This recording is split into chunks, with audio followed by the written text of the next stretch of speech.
Hey guys welcome back. तो आज की वीडियो में फंडामेंटल एनालिसिस करेंगे फाइल कॉइन का। फाइल कॉइन किस तरह का कॉइन है, किस तरह से वर्क करता है, फ्यूचर पोटेंशियल कितना है और किस तरह की इसकी टोकोनॉमिक्स है। आपको बाई करना चाहिए या नहीं करना चाहिए, अगर बाई किया है तो होल्ड रखें या ना रखें। इस तरह के आपके सवालों का जवाब ये वीडियो होने वाली है।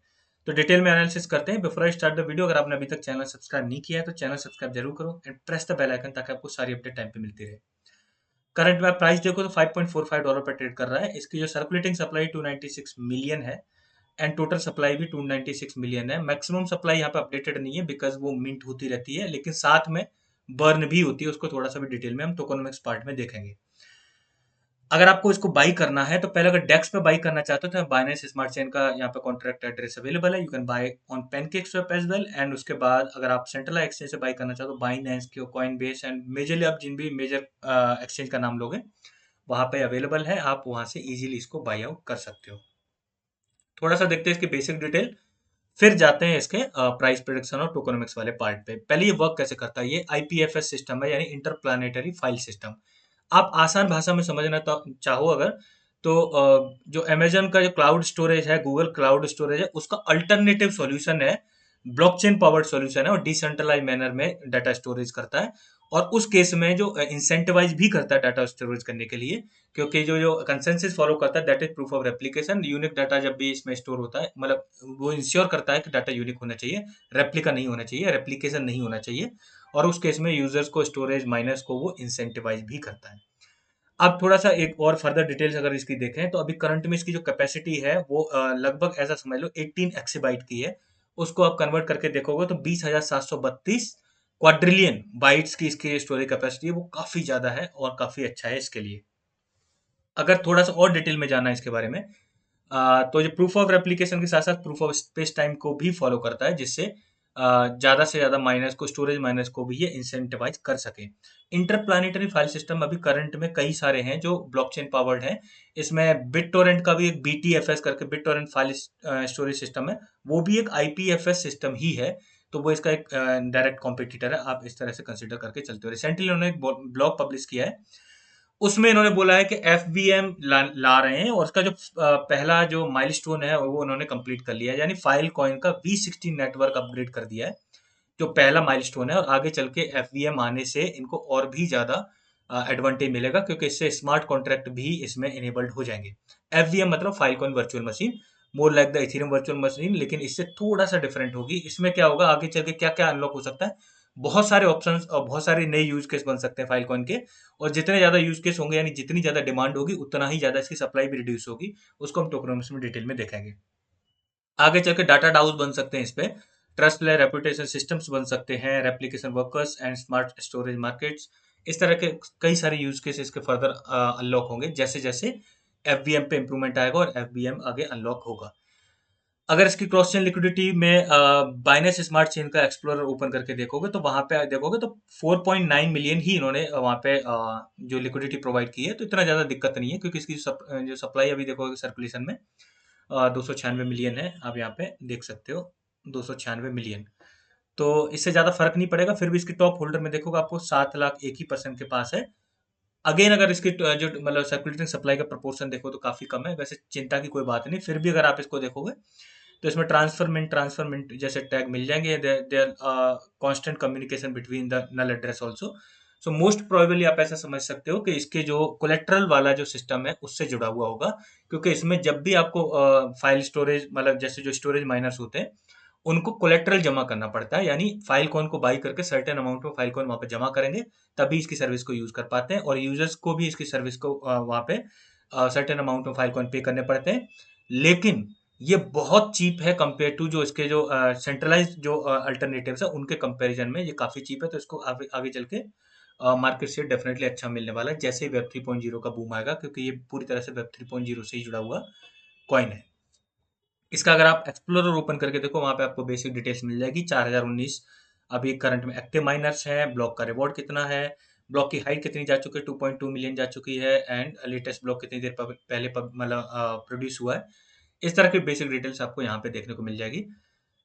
Next thing, this is official website. यहाँ पे आपको चार ऑप्शन दिखेंगे, store, provide, build and block. अगर आप जाओ तो वहाँ पे जाके इन चीज़ों को देख सकते हो। स्टोर वाले में आपको कुछ इन्होंने पॉइंट अवेलेबल कराए। Proof of step space time, proof of replication, ये आपको बता चुका हूँ ऑलरेडी, एंड वेरीफाइबल एक्शन इसको फॉलो करते हैं। क्यों आपको स्टोर करना चाहिए, उससे उससे जुड़ी हुई डिटेल्स भी यहाँ पे मिल जाएगी। This portal is for builders, जो भी इस पे बिल्ड करना चाहें वो इस पोर्टल से बेसिक जानकारी यहाँ से ले सकते हैं। इनिशियली जब इसकी सप्लाई मतलब जब ये शुरुआत हुई तो सप्लाई का जो टोकनोमिक्स का बेसिक पार्ट किस तरह से रखा गया, स्टोरेज एंड माइनिंग एलोकेशन के लिए 55% सप्लाई एलोकेट कर दी गई है। माइनिंग रिजर्व 15% है। फाइल कॉइन फाउंडेशन के पास 5% सप्लाई है, ये अच्छी बात है कि उसके पास कम है। प्रोटोकॉल लैब्स जो टेक्नोलॉजी वाइज इसके बिहाइंड में जो टेक कंपनी है, दैट इज प्रोटोकॉल लैब्स, उसके पास 15% सप्लाई है। फंड रेजिंग के लिए 3% एंड फंड रेजिंग से 2017 के लिए 8% इन्होंने सप्लाई अलोकेट की है। थोड़ा सा बेसिक डिटेल देखते हैं कि जैसे जैसे इसका सिस्टम ज़्यादा ज़्यादा यूज होगा उतना ही ज़्यादा इसके जो टोकन्स हैं वो घटते जाएंगे, क्योंकि अगर डिमांड बढ़ेगी, ज़्यादा स्टोरेज माइनर्स आएंगे तो उनको फाइल कॉइन ज़्यादा से ज़्यादा बाई करके वहाँ पे स्टोर करने पड़ेंगे। तो आप इस ग्राफ से देख सकते हो धीरे धीरे करके जो स्टोरेज के अमाउंट है वो बढ़ता जाएगा जैसे जैसे डिमांड इसकी बढ़ती जाएगी। अब एक चीज़ और यहाँ पे आपको देखनी है, ये ग्राफ भी आपके लिए काफी इंपॉर्टेंट होने वाला है ये समझने के लिए इसके जो सप्लाई है उसका प्रोपोर्शन कैसे होगा। वैसे एक और फर्दर प्रोजेक्शन प्रोवाइड किया है, वहां से आपको ज्यादा क्लियर हो जाएगा। तो फाइल कॉइन के जो बेस लाइन रिवॉर्ड्स हैं, यानी जो ऑब्वियसली माइनिंग से अनलॉक होंगे, ये इस कलर से रिप्रेजेंट किए हैं। फाइल सिंपल ब्लॉक रिवॉर्ड्स इस कलर से, ग्रे कलर से, एंड ब्लू कलर से रिप्रेजेंट किए फाइल वेस्टिंग सप्लाई अनलॉक, यानी इनिशियली जो आईसीओ के टाइम पे इसका आईसीओ हुआ था उसमें जो सप्लाई अलोकेट की गई थी वो धीरे धीरे करके अनलॉक हो रही है, तो वो ब्लू कलर से शो की गई। तो 2025 तक पूरी तरह से ये वेस्टिंग सप्लाई अनलॉक हो जाएगी। उसके बाद इसका एकदम अल्टरनेट मतलब बहुत ही अल्टीमेट वाला पोटेंशियल दिखेगा। तब तक थोड़ा सर्कुलेशन सप्लाई रहेगी, लेकिन ये भी चिंता की बात नहीं, क्योंकि इसमें बर्न भी होता है। वो मैं आपको बताऊंगा, जैसे जैसे डिमांड बढ़ेगी वैसे वैसे इसका बर्न भी इंप्रूव होता चला जाएगा। तो अगर आप एक प्रोजेक्शन देखोगे, अगर फाइल जो कॉइन की प्रोजेक्टर सप्लाई है उस हिसाब से अगर ईयर वाइज देखोगे तो आप यहाँ ऐसा देख सकते हो 2024 में मोस्ट एंटिसिपेटेड है बुल रन का आना। 2023 तक भी देखोगे तो 200 मिलियन से भी काफी कम चली जाएगी उस टाइम पे सप्लाई। 200 मिलियन से भी कम चली जाएगी तो ये काफी अच्छा है। अभी अगर देखोगे तो अभी चल रहा है 2022 का टाइम और यहाँ पे 200 से थोड़ा ऊपर तक दिख रहा है, तो 296 मिलियन हम सर्कुलेशन में देख सकते हैं, क्योंकि ये पूरा पॉसिबल हो पाएगा। EIP 1559 जो इथेरियम का बर्न प्रोटोकॉल है वही इन्होंने उसमें यूज किया है। जितनी भी ज्यादा ट्रांजेक्शन होगी उसकी फीस का एक सर्टेन हिस्सा परमानेंटली रिमूव हो जाता है सर्कुलेशन से और बर्न हो जाता है। इससे टाइमली क्या हो, स्कार्सिटी बनी रहे और जो फाइल काउंट का जो प्राइस मतलब प्राइस है वो इम्प्रूव होता रहे। अभी अगर करंट में अगर जैसे मान के चलो कि अगले बुलन तक सप्लाई कितनी होगी, तो वैसे तो 200 मिलियन से हम यहाँ पे देखो 2023 के क्वार्टर में 3 या क्वार्टर 4 में ही हम एंटिसिपेटेड देखते हैं बुल रन को। लेकिन फिर भी हम 200 मिलियन मान के चलेंगे ताकि इजी रहे आपको समझने के लिए और मोटा मोटा अंदाज लगा सकें कि उस टाइम पे लगभग कितने लेवल तक जा सकता है। अब थोड़ा सा देखते हैं प्राइस प्रेडिक्शन वाले पार्ट को। आप करंट में देखोगे जैसे कितना पिछले बुल रन में मार्केट कैप अचीव कर चुका है, तो आप देखोगे पहले $12 बिलियन की मार्केट कैप अचीव कर चुका है। प्राइस में यहाँ पे अच्छा खासा चला गया था $180, क्योंकि उस टाइम पे सर्कुलेटिंग सप्लाई थोड़ी डिफरेंट थी। और यहाँ पे आप देखोगे एक कॉरिलेशन यहाँ पे आपको क्लियर हो जाएगा। यहाँ भी लगभग 12 बिलियन तक टच किया है, लेकिन आपको प्राइस में उतना टच करते हुए नहीं दिख रहा है। प्राइस में उसका हाफ है कंपेयर टू जहां तक पिछली बार गया था, reason because of the supply. इसीलिए टोकोनॉमिक्स पार्ट मोस्ट इंपोर्टेंट रहता है जब भी हमें एनालिसिस करना होता। तो अब थोड़ा सा देखते हैं कि कब कितना जा सकता है, मतलब जो प्राइस प्रिडिक्शन है उस केस में क्या क्या सिनेरियो कंसीडर की गए। पहले तो वेब 3.0 का रिवॉल्यूशन आएगा, इसका FBM अनलॉक होगा, तो उससे डेफिनेटली इसको बहुत अच्छा बूस्ट फैक्टर मिलने वाला है। तो हम मिनिमम सिनेरियो ही रखेंगे और उससे इवन ज्यादा जा सकता है, तो आपको समझने में आसानी हो जाएगी। दूसरा सिनेरियो रखा है इसका, पहले तो पोटेंशियल कितना जो डिसेंट्रलाइज क्लाउड स्टोरेज है उनको आगे चल के कितना पोटेंशियल मिल या मार्केट शेयर मिल सकता है। दूसरा रखा है जो करंट में इसके कॉम्पिटिटर हैं, जैसे BTFS है और भी एक दो हैं जो इंटरप्लानिटरी फाइल स्टोरेज सिस्टम प्रोवाइड करते हैं, तो वो भी कंपटीशन में रहेंगे। सारा जो मार्केट शेयर है वो इसी को नहीं मिलेगा, तो ये भी हमें ध्यान में रखना है। इसीलिए मिनिमम से मिनिमम सिनेरियो कंसीडर करके चल रहे हैं। तो उस हिसाब से अगर देखा जाए तो $30 बिलियन की मार्केट कैप अचीव करना अगले बुल रन तक इसके लिए बहुत आसान है। और उस टाइम पर अगर सर्कुलेटिंग सप्लाई हम 200 मिलियन मान के चलें, जैसा कि प्रोजेक्शन में दिखाया गया है इसके में, तो अगर 200 मिलियन सर्कुलेटिंग सप्लाई होगी तो आप ऐसा समझ लो उस टाइम पे नियर अबाउट लाइक $150 पे ट्रेड करेगा और करंट प्राइस से 27 गुना करने की कैपेसिटी इसमें होगी। तो 27 से 30 गुने का इसमें मिनिमम पोटेंशियल दिख रहा है अगले बुल रन तक, और उतना ये इजीली ग्रो कर सकता है। लेकिन ये मिनिमम कंसीडर किया है, मैंने आपको फैक्टर्स ऑलरेडी बता दिए।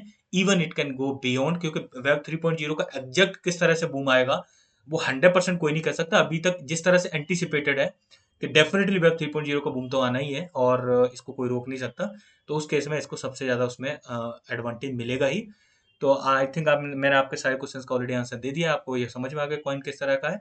जिन लोगों ने बाई किया है, अगर वो काइंड ऑफ अगर लॉस में है तो आप टेंशन ना लें, आप इसको होल्ड रखें और ये आगे चल के अच्छी तरह प्रॉफिट दे ही देगा। $150 पे अगर जाएगा तो आपको अच्छा खासा रिटर्न मिल जाएगा। लेकिन जिन लोगों ने अगर गलती से भी 2021 के अगर बुल रन में बाई कर लिया जहां पर $180 समथिंग पे था, उन लोगों के लिए तो मुझे पता है लाइक बहुत दिक्कत होगी क्योंकि काफ़ी करेक्ट कर गया है। बट जिनका बाइंग प्राइस $150 से कम का है वो होल्ड रख सकते हैं और इसको प्रॉफिट में ही निकालें rather than selling it in the loss. Coin अच्छा है और मैंने आपको पोटेंशियल भी ऑलरेडी बता दिया। So that's all for today. I hope you like the video. Video अच्छी वीडियो को लाइक जरूर करें and make sure subscribe the channel. Thank you guys.